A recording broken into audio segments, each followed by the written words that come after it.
সুশাসন শব্দের মানে কি? সুশাসন শব্দের মানে হচ্ছে, প্রধান উপাদান হচ্ছে জবাবদিহিতা, অ্যাকাউন্টেবিলিটি। যেভাবে চলছে, বাস মালিকগুলো যেভাবে চালাচ্ছেন, কিংবা কোনো দুর্ঘটনা হয়ে গেলে তার যে ক্ষতিপূরণের ব্যবস্থা, জেল জরিমানার ব্যবস্থা, সেখানে কোনো জবাবদিহিতা নাই। কারণ আমরা জানি বাসের মালিকরা তারা যেন আইনেরও ঊর্ধ্বে।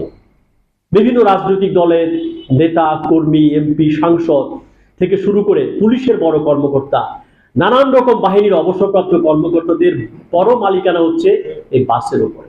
যে কারণে বাস যারা চালায় তারা মনে করে আমাদেরকে কেউ ধরতে পারবে না, ছুতে পারবে না। কাজে তারা গতির বাইরে চালাচ্ছে, ঈদের সময় ভাড়া বেশি নিচ্ছে এবং সীমাহীন নৈরাজ্য হচ্ছে। আর যে দুর্ঘটনা হয়, আজকে থেকে মনে আছে, সৈয়দ আবুল মসুদ ভাইয়ের কথা মনে পড়ছে, যখন আমার শিক্ষক বিশুক মনির এবং বিখ্যাত চলচ্চিত্রকার তারেক মাসুদ, আপনারা জানেন, মানিকগঞ্জ আরিচা রোডে নিহত হলেন। তার প্রতিবাদে আমরা কিন্তু ঈদ যাত্রা বয়কট করেছিলাম এবং শহীদ মিনারে আমরা একটা প্রতিবাদ সমাবেশ করেছিলাম ঈদের দিন সকালবেলা। এবং সৈয়দ আবুল হোসেন তার পদত্যাগ দাবি করেছিলাম। তার জবাব পাইনি, কিন্তু তিনি মরে গেছেন এবং সেই ক্ষতিপূরণ, পূর্ণাঙ্গ ক্ষতিপূরণ আজও সেই পরিবার পায়নি। এত বিখ্যাত পরিবার, তারা যদি এই ক্ষতিপূরণ না পায়, তাহলে সাধারণ প্রান্তিক মানুষরা যদি দুর্ঘটনা হয় তার কোনো বিচার হবে?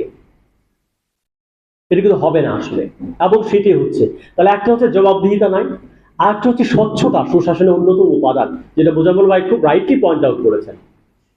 এটা নিশ্চিত হবে আপনি যখন সিদ্ধান্ত নেবেন, স্টেক হোল্ডার যাদেরকে বলে, পরিবহন মালিকরা থাকবে, শ্রমিকরা থাকবে, বাস মালিকরা থাকবে, এবং হচ্ছে এর সঙ্গে যারা হচ্ছে যাত্রী, তাদের প্রতিনিধি থাকতে হবে, যাদের যাত্রীদের কল্যাণ নিয়ে ভাবেন তাদের থাকতে হবে, সাংবাদিক হিসেবে আপনারা যারা আছেন মানুষের কথা বলবেন, আপনারাও এখানে অন্যতম একটা বড় স্টেক হোল্ডার। এর সবার সঙ্গে কথা না বলে কেবল মালিকের সঙ্গে সরকার কথা বলে সিদ্ধান্ত নেয়। ফলে সিদ্ধান্ত কি হয় আপনি জানছেন পরে। সিদ্ধান্ত গ্রহণ প্রক্রিয়ার মধ্যে আমার আপনার নাগরিক সমাজের কোনো অংশগ্রহণ নাই। কাজে এই প্রক্রিয়াটি স্বচ্ছ হচ্ছে না, ট্রান্সপারেন্ট হচ্ছে না। আজকে তো মাননীয় সড়কমন্ত্রী বলেই দিয়েছেন যে তিনি সিভিল সোসাইটির কথা শুনতে রাজি না। সিপিডি কি বললো বাদ দেন, সুজন কি বললো বাদ দেন, টিআইবির কথা বলছে না, কানে নেওয়ারই দরকার নাই। তো টিআইবি, সুজন কিংবা যাত্রীকলার, এদেরকে আমরা বলি নাগরিক সমাজের প্রতিনিধিত্ব আমরা করি।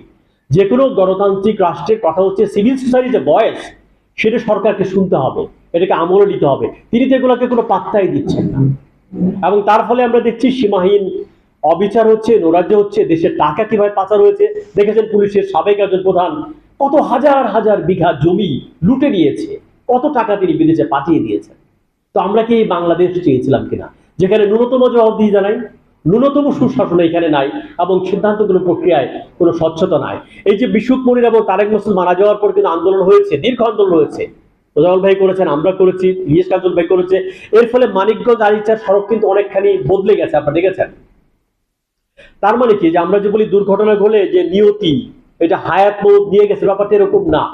যদি আপনি সড়ক ঠিক রাখতে পারেন, যদি ড্রাইভার ঠিক থাকে, তার যদি সার্টিফিকেট ঠিক মতো থাকে, দক্ষভাবে যদি তিনি চালিয়ে তার সড়কটি নিতে পারেন, তিনি যদি সিগন্যাল ব্যবস্থা মেনে চলেন, আমাদের গাড়িগুলোর যদি ফিটনেস থাকে, তাহলে সড়কের দুর্ঘটনা অনেকখানি কমিয়ে আনা সম্ভব। এটা মানুষের সৃষ্ট। সিঙ্গাপুর নামে একটা দেশের উদাহরণ আমি দেই, তাদের বছরে 2% হচ্ছে দুর্ঘটনা, ফ্যাটালিটি রেট বলা হয়।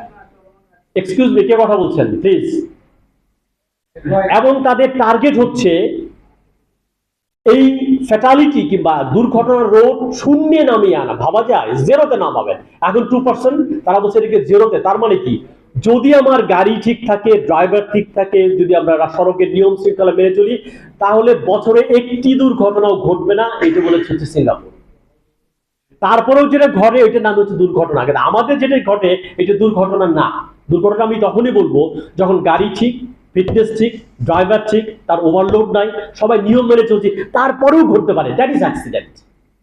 কিন্তু যখন কোনো কিছু ঠিক নাই, ঘষা খাওয়া গাড়ি, আমি তো বলি কুকুরের মিষ্টির দোকানে দেখেছেন যেভাবে লোম উঠে যায়, আমাদের বাসগুলা ঢাকা শহরে এগুলো হচ্ছে লোম উঠার সব বাস, এখানে পুরো ফিটনেস লক্কর জক্কর, যেটা বোঝা বলে বলেছেন।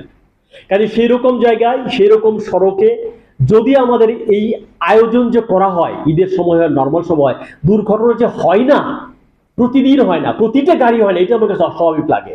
মানে আমাদের আয়োজনটা হচ্ছে দুর্ঘটনার সমস্ত প্রস্তুতি এখানে আছে।